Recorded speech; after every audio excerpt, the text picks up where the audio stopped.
ቁርአንም ላይ አሁን ቁርአንና ሙዚቃ አብሮ ይሰባሰብ እንደሚል ቀየም ገጠመም አለ حب القرآن وحب الغنى وحب الحان الغنى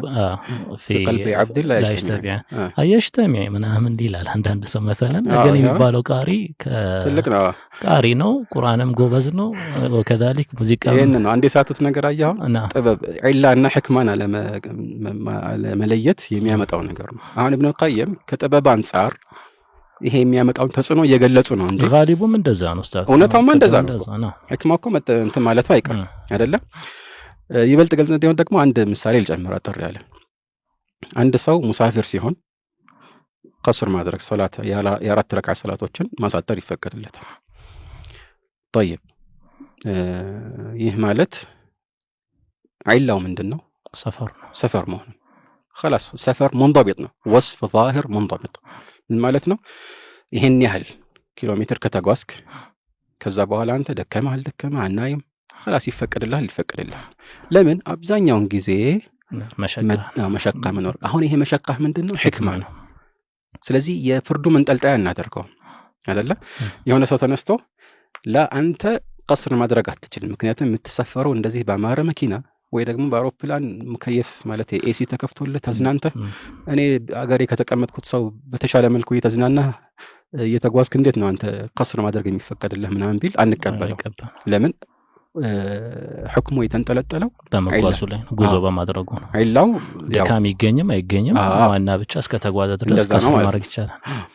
በተቃራኒው ደግሞ አንድ ሰው ለእኔ ፈቀደኝ ሳልጓዝ ራሱ ቀስር ማድረግ ይፈቀድልኛል ለምን ባለሁበት ሁኔታ ተቸግሬ አታዩም ምን ያህል ከባድ ስራ ነው መስራው መንቀሳቀሻ አይለኝም በጣም ተወጥሬ ነው ያለሁት ስለዚህ ቀስር አድርግ ቢል ደግሞ አይቻልም እንለዋለን በቃ ሸሪዓ እንደዚህ አድርገው ደንግጎልሃል ስለዚህ በግለሰብ ደረጃ ሁሉም ሰው የራሱን ህግ ማውጣት አይችልም ማለት ነው ልክ እንደዚሁ ሙዚቃና ዘፈን ላይ ብዙ ሰዎች የሚስቱት ቁም ነገር ሙዚቃ የተከለከለበትን ጥበብ ህክማስና ወሳ ለእኔ እንደዚህ አድርጌ አልተከሰተም የሚል ሰው አለ ወይም የተወሰኑ ሰዎች እንደዚህ ያደርጋሉ ግን የምትሉትን ነገር አላየንም ይሉሃል ልክ ምን ማለት ነው በምሳሌ ብናብራራው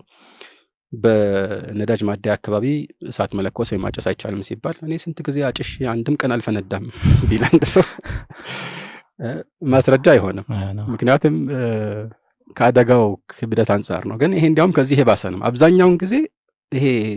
የተፈራው ከጥበቡ አንፃር የተፈራው ችግርና ጉዳት መድረሱ አይቀርም ሙዚቃ የሚያዳምጡ ሰዎች ምን ያህል ከቁርአን የሚርቁት አብዛኛውን በተመለከተ በትክክል ተጨባጭ ነው እና ይሄንን ነገር ማለት ዑለማዎች ብዙዎቹ ከጥበብ አንፃር የሚናገሩትን ነገር ይሄ የተከለከለው እንደዚህ ስለሆነ ነው ዑለማዎች የከለከሉት ወደዚህ የሚያደርሰው ነው አትበል እነሱ የሚጠቅሱት ጥበቡን ነው በጥቅሉ ሙዚቃና ዘፈን ወደዚያ የሚያደርስ ስለሆነ ተከልክሏል ሲሉ ጥበቡን እንጂ ዒላውን አይደለም ስለዚህ በዚህ ጥበብ የተነሳ